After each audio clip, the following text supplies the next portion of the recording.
Hi.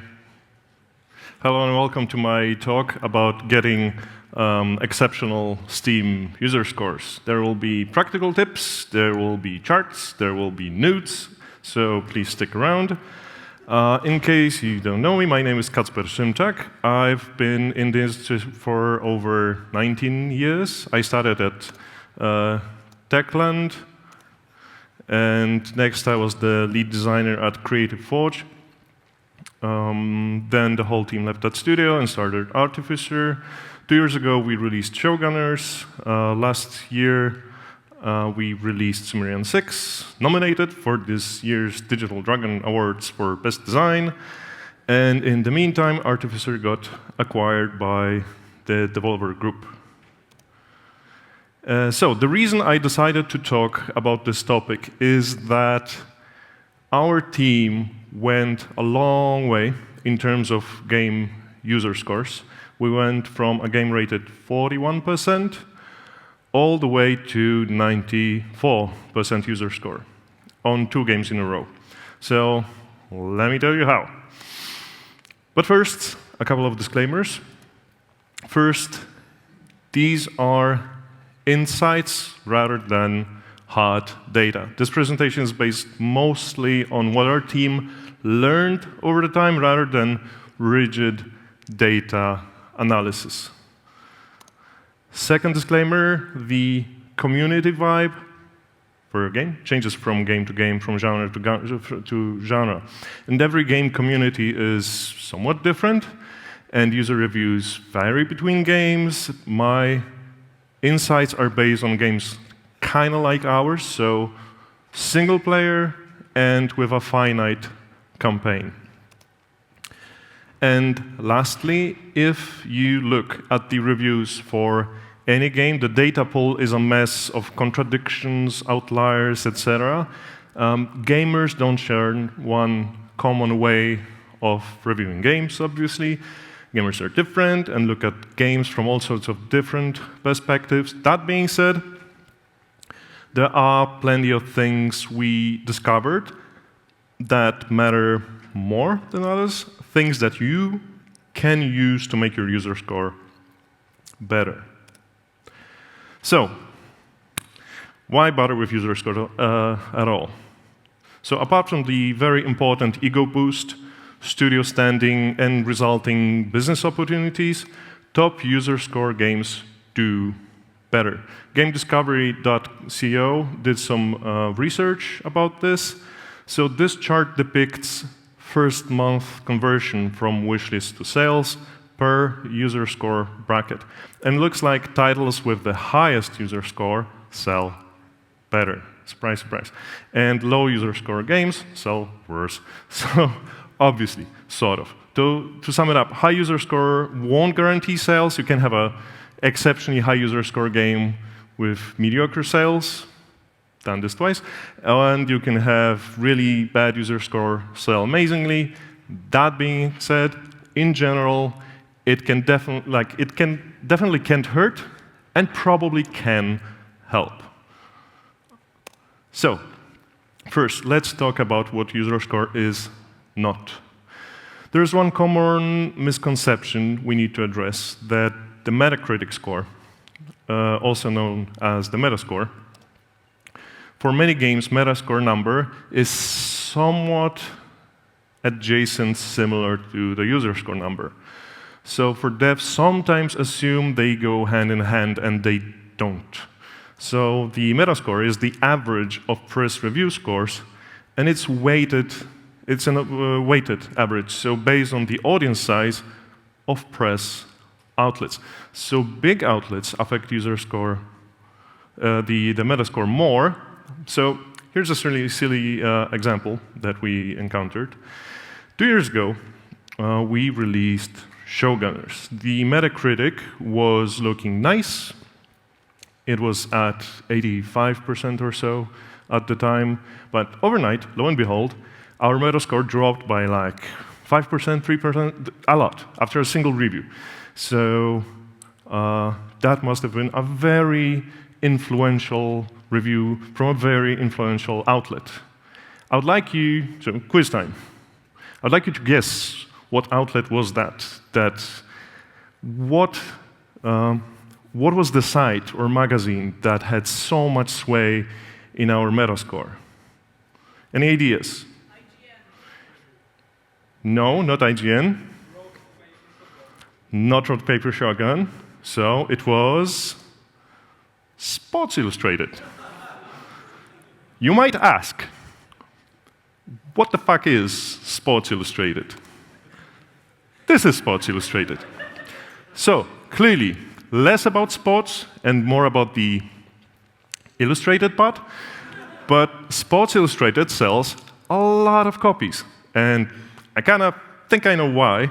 And so it had a big influence on our Metascore. So, remember, Metascore is nothing like user score. Reviewers tend to consider games from a vastly different perspective than gamers. A different perspective than the people you actually make the game for, that you're actually trying to sell the game to, and this gap can be huge. For example, here's how our user scores compare to our Metascores. Consider the gap between our worst game and our best game. Two games of vastly different quality. In the user score, the gap is 54%, so it's like completely different quality. In the Metascore, the gap is mere 13%. So, my point is, there is a very little chance there is very little you can do to affect the Metascore, and Metascore doesn't really matter much anymore. So, let's see how to make your user score good. So first, we need to understand how does the user score really work. Quick recap on the basics. Players give positive and negative reviews, obviously. Percentage of positive reviews translates to your score level. Over 70%, it will be labeled mostly positive. Above 80, it will be positive. Above 80 and at least 50 reviews, it will get very positive. And the holy grail, the holiest of them all, when you hit 95% positive and 500 reviews total, it will get overwhelmingly positive. So, the key to understanding and influencing the user score is the fact that the Steam reviews are binary. So, players give a thumbs up if they like it a lot, and give a thumbs down if they dislike it a lot. And you should focus on the a lot part. On Steam, only 5 to 8% of players review games ever at all. So, of course, a lot of people simply don't care about reviewing things, but 8 is significantly lower than review rates on, say, eBay. For eBay, it's like 10 to 30%. Why? The reason is the scale. So the key reason, I believe, is because there is no option for an okay review. You can sometimes see reviews that are like, I don't know, I'm kind of on the fence here. It's not a bad game. It's not a great game. So I'm, tossing a coin and give it a whatever. And a lot of players will just skip reviewing. If their experience was okay, neither great nor deeply disappointing, there's no option for you. You often don't review. So, let us consider a normal distribution of how players feel about the game. Because there is no option to say the game was just okay, the result is a lot of middle ground reviews just don't happen. Now, why this is important? That means the bulk middle of the Gauss curve is missing. So Steam user reviews do not fully reflect what players think about the game, but indicate these two key areas, awesomeness and fuck-ups. And so you can address awesomeness and fuck-ups very practically. Making your game overall better will not necessarily affect your user score. But you can carefully target your resources to address the highs and lows, to position your title to earn the positive reviews and to avoid getting hit with negative reviews. So, now that we know what user score is and how it works, how to get those positive reviews. It seems there are two key key circumstances when positive reviews drop. One, when players' first contact with the game is great, and second, when they beat the game. These are like the most common circumstances where positive reviews drop. The first impression is great when two conditions are met. First condition, when the game met the expectations. Bland and obvious how it sounds. This is where your genre knowledge is absolutely critical. You need to know very, very well what's expected. And if you go off the beaten path late in this genre that you're doing your game in, you better have a brilliant fucking reason for it. Clearly communicate what your game is and when it isn't on the Steam page, where what you write in your Steam page is absolutely critical to this. Second condition, when the first play session was great. So,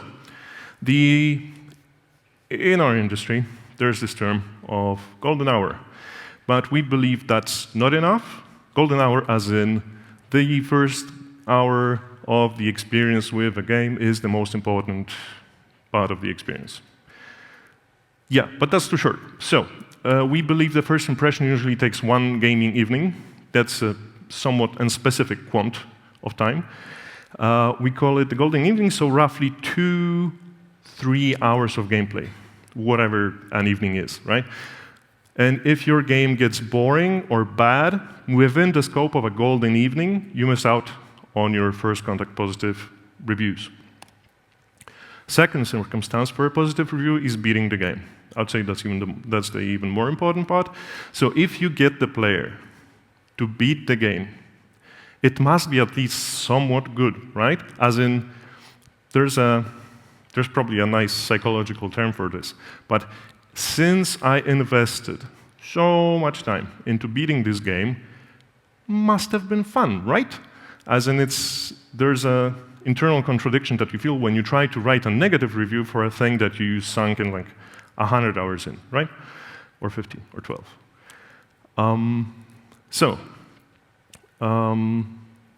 I find rather rare for players to actually finish the whole game and drop a negative review. Far more reviews after finishing are positive. So, you want the players to actually be able to finish the game. So we'll now focus on this part. How do you get the players to beat the game? First of all, your game has to have a beatable length. What does that mean? It can be huge and sprawling and full of content, an amazing, robust product. But try to make as much of that content optional. The game must be beatable in a reasonable time, whatever that means, so that your games don't lose interest or get tired with the experience when the novelty wears off. You'll have some players who will continue down the path and do all the stuff, all the optional stuff, do all the achievements, challenges, quests, whatever. But I highly recommend that there's a shortcut to the credits. Making a game half as long as competing games obviously is a risk of negative reviews, but you can always shove all that stuff into optional content. And again, do not worry about negative reviews if the short path is too short. When players just do the main story and see that they merely scratched the surface of your game content, they are very, very unlikely to give you a negative review. Even if that optional content is way worse and they never saw it, they're still very likely to drop you a positive review. Help your players see how far the end is. There's a reason, very good reason, why the site How Long to Beat exists. People, every now and then you would see a movie on Netflix and you would pause to see how much left. And when you're looking for a movie or you see what's what's up in the cinema, and you actually look at the times how long these things are. And games can be 10 or 20 times longer than movies, right? So if you give the player means to see how long till the end, there's a better chance they will not lose patience. Here's an example from Showgunners, where we just had this chart. You can see after every level, how many levels left. You can also give them some idea narratively. You can use the world map to communicate this, revealing it progressively. And Rockstar games just simply give you a completion percentage. And that's fine as well. So, to help players beat your game, you have to fix your difficulty spikes. Difficulty spike, just FYI, that's a situation within the playthrough of your game where the difficulty spikes abruptly more so than in the previous part of the game. So difficulty spikes cause frustration. Now, frustration rarely leads to negative reviews, as in who wants to go public and say they suck at your game, right? But frustration can lead to putting the game down, and at one point the player may put the game away, and so they will not finish the game, and so they will not have that moment to give you the positive review that you're so waiting for. So, eliminate difficulty spikes. You don't want your players to be stuck on a difficulty spike and not be able to beat the game. Of course, there's a whole section of games that are cherished because they're so difficult, but successful difficult games are rather rare. So if you really, really know what you're doing, sure, fine. But that's like not 99% of us, right? So if you don't, as in you're not making a very, very difficult game that's, where the gameplay is all about that, then when it's not the focus of your game, you should focus on eliminating difficulty spikes and keep it smooth. And in the topic of difficulty, there's no such thing as an easy difficulty level being too easy. Now focus, because that's a very important part here.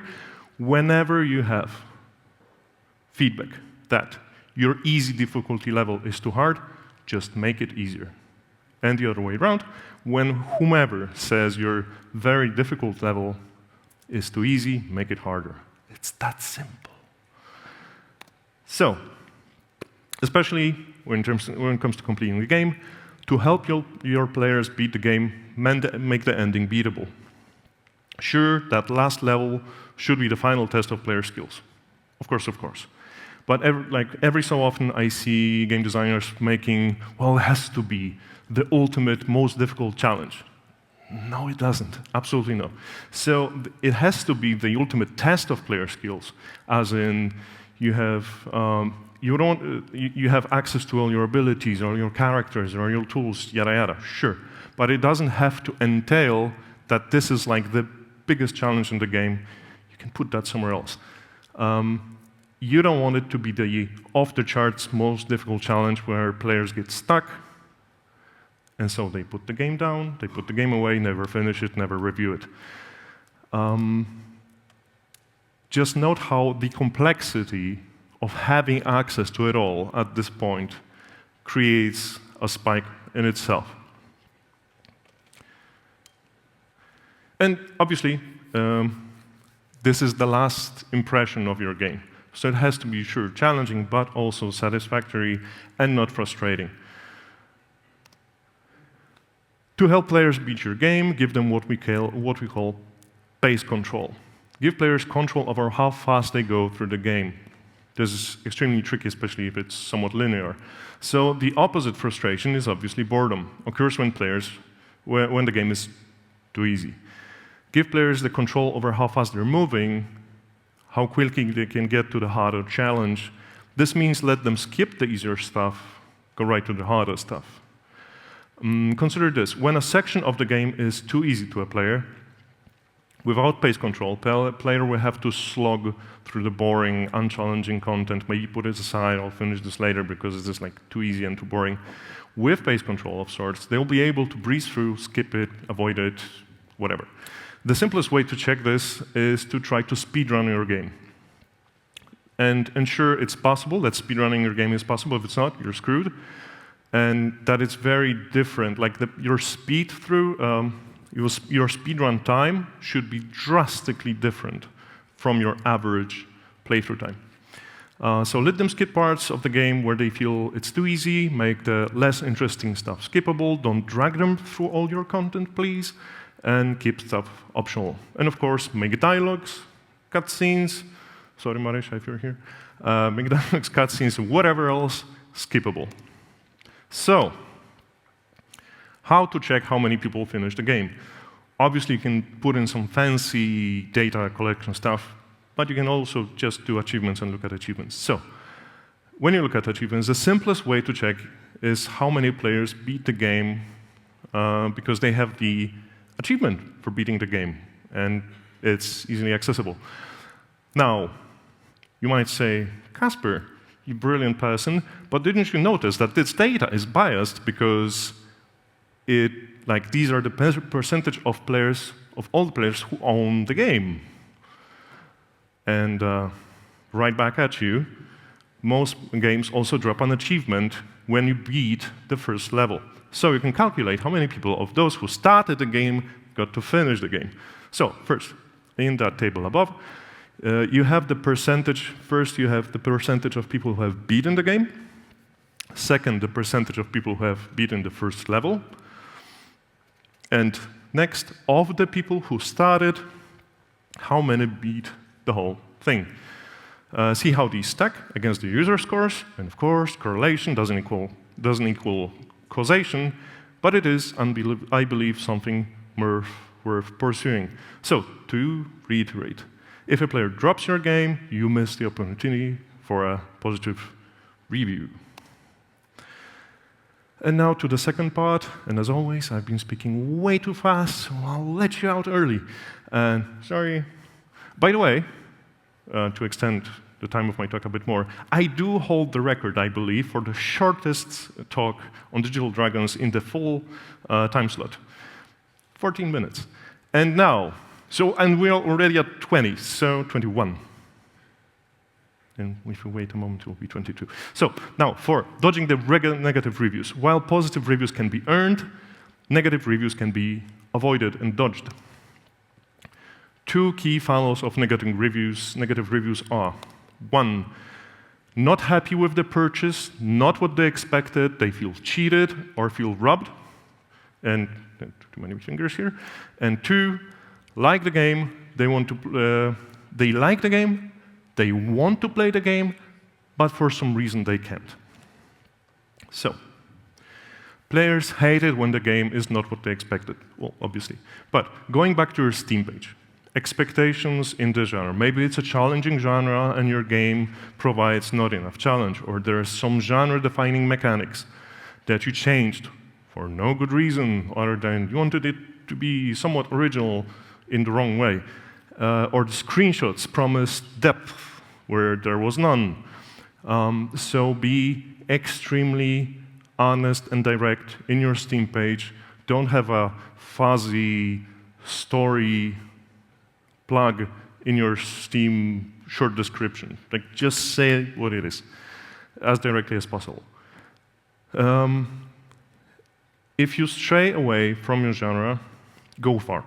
As in, don't make your game a bit similar to this other thing that everyone already played, and you just change a bunch of things for no good reason.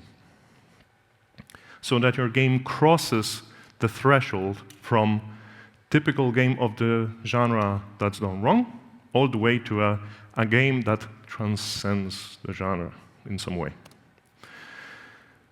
Players hate it when the value of your game is bad.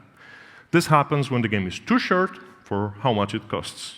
So sure, you can make short games, just make them cheap.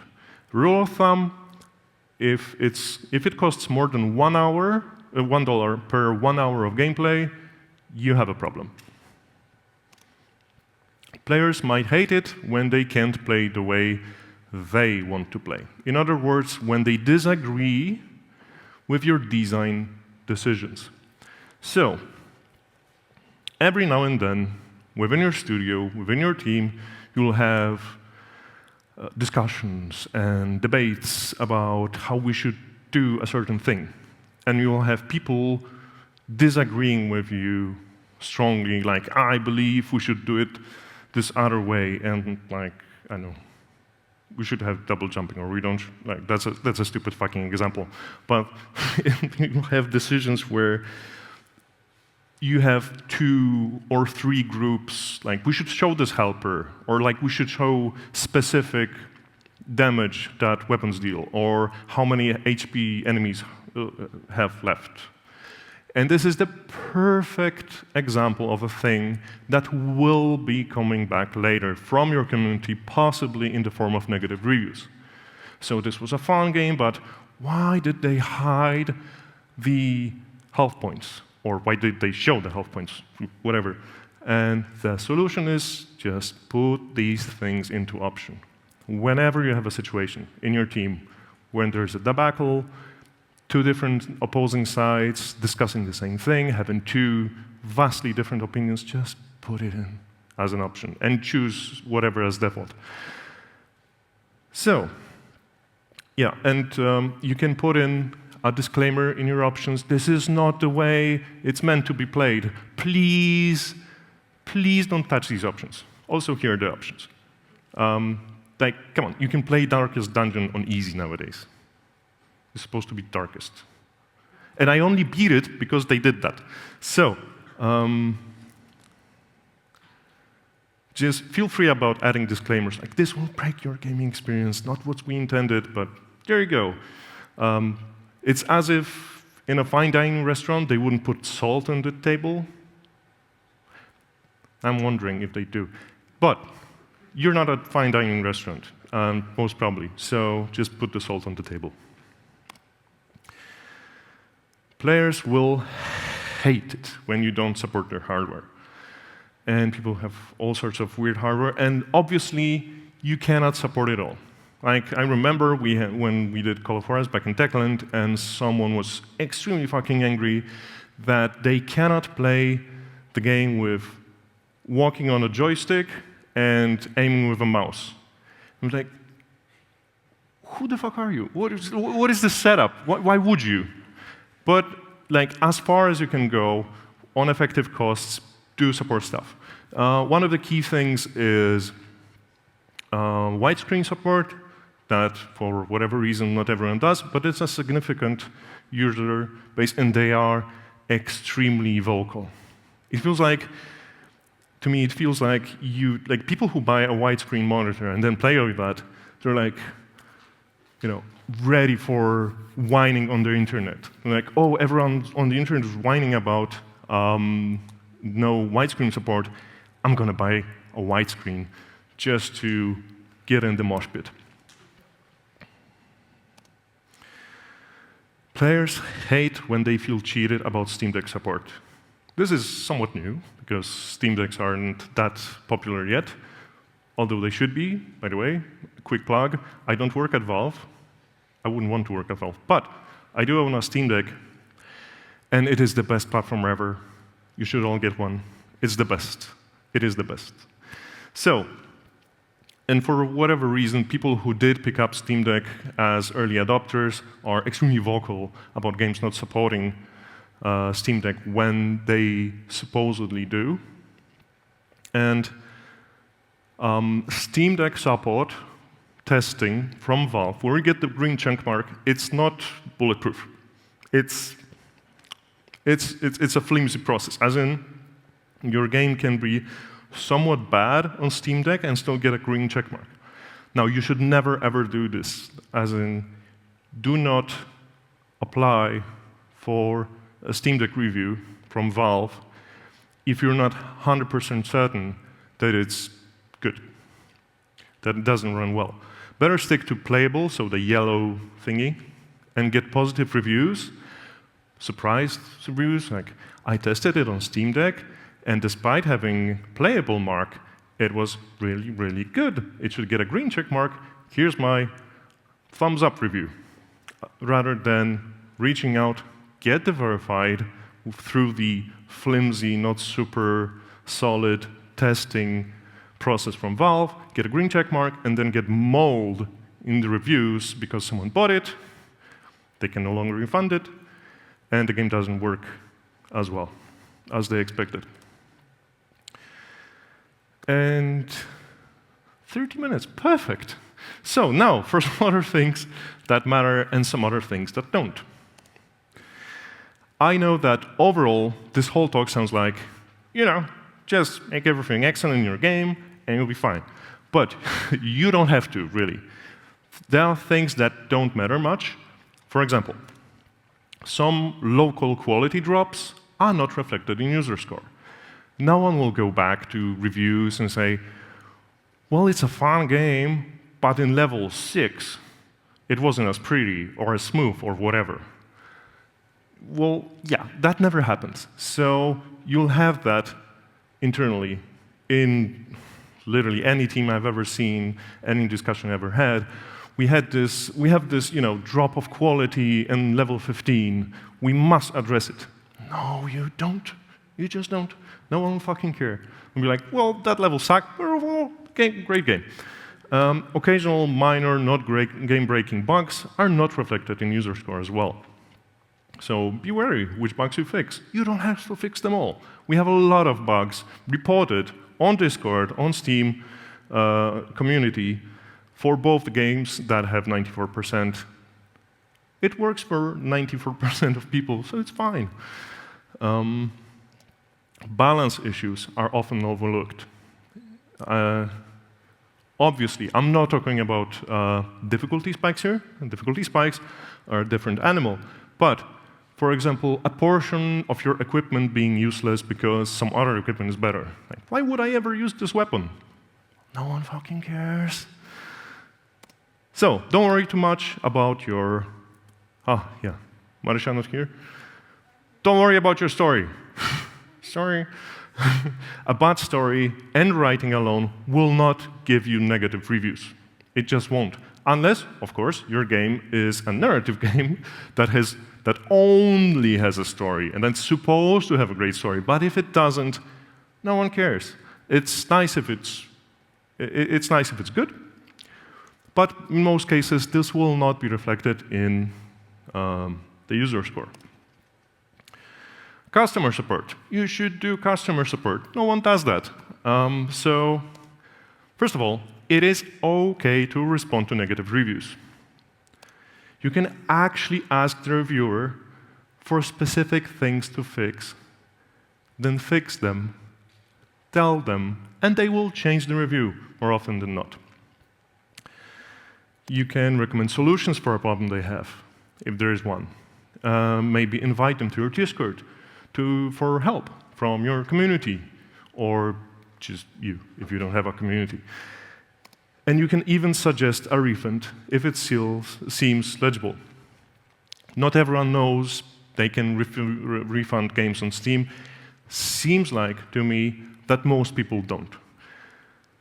So I assume you do, but just in case, if the game has been played for less than 2 hours, and it's a recent purchase, I think it was like 2 weeks or so, or a month?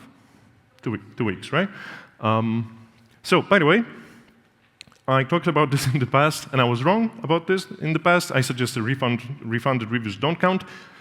Did some extended research on this. They generally do count. I've seen some cases where it doesn't count. No idea why. Ask Gaben. But clearly, not all users know they can refund, and the refunds, if you suggest, I had this situation every now and then on several occasions, I would suggest a refund. I would talk to a reviewer, hey, clearly not a game for you. Did you know you can refund because it looks like you can? And we're like, holy shit, very cool, thank you. And they would remove the review or change it to positive. And when you're gunning for a really high user score, every single negative review matters. And finally, in the user score realm, obviously, design is king, but UX is even more king. Players will forgive you a lot of flaws, but not poor gameplay, of course, and definitely not bad UX. UX will affect everything I've said before. Clunky UX will drain the life energy from your players, and they will hate you for it, and will be vocal about it. Thank you. That's a wrap. Thank you.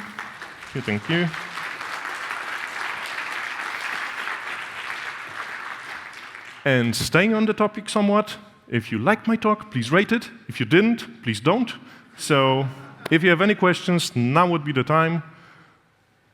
Thank you, Kacper. You also might Great not. speech. Thank you. If you have any questions, please come to the microphone in front of the front row. In the meantime, please scan and leave a great review for this speech. Okay, hi. Could you tell me, how do you keep your players from molding over adding choices? Like, for example, in Elden Ring, people are super mad about the choice of having your support helping you with bosses. How do you keep people from getting mad over it? So I'm gonna, what do the Americans say? I'm gonna claim the fifth? No, not claim. What's the word? Plea. I'm gonna plead the fifth. I fucking hate Souls games. So I have no idea. Next. Sorry. I kind of have two questions. The first one is related to how you even started the talk, and you mentioned Metacritic scores and how they don't matter as much nowadays. I would like to know why you think that is. That's the first question. And then the second one is also connected to Metacritic because it has a user score. You spent a lot of this talk on the user score on Steam, so does that mean that you also think that the user score on Metacritic doesn't matter? Okay, so first of all, I have never seen, heard, noticed anyone being influenced by user score on Metacritic.com. There are just not many reviews there. There's frequently, like I've seen two cases. Either the game or a product is very unpopular and just has devs and their family and their mom rating it 10. And there's like 10 reviews that are 10, and so that means literally nothing. And you can get review bombed in a place where no one looks and no one cares. So just no one cares about this apparently. I think that stems from the sheer low numbers of user scores on Metacritic. And about Metacritic mattering or not mattering much. First of all, on Steam, you can choose whether to display your Metacritic or not, when you edit the Steam page. So people are, it seems to me, just not used to looking there because, you'd have to open a website somewhere else, put in the title, press enter, pick the right one, and look at the number. Come on.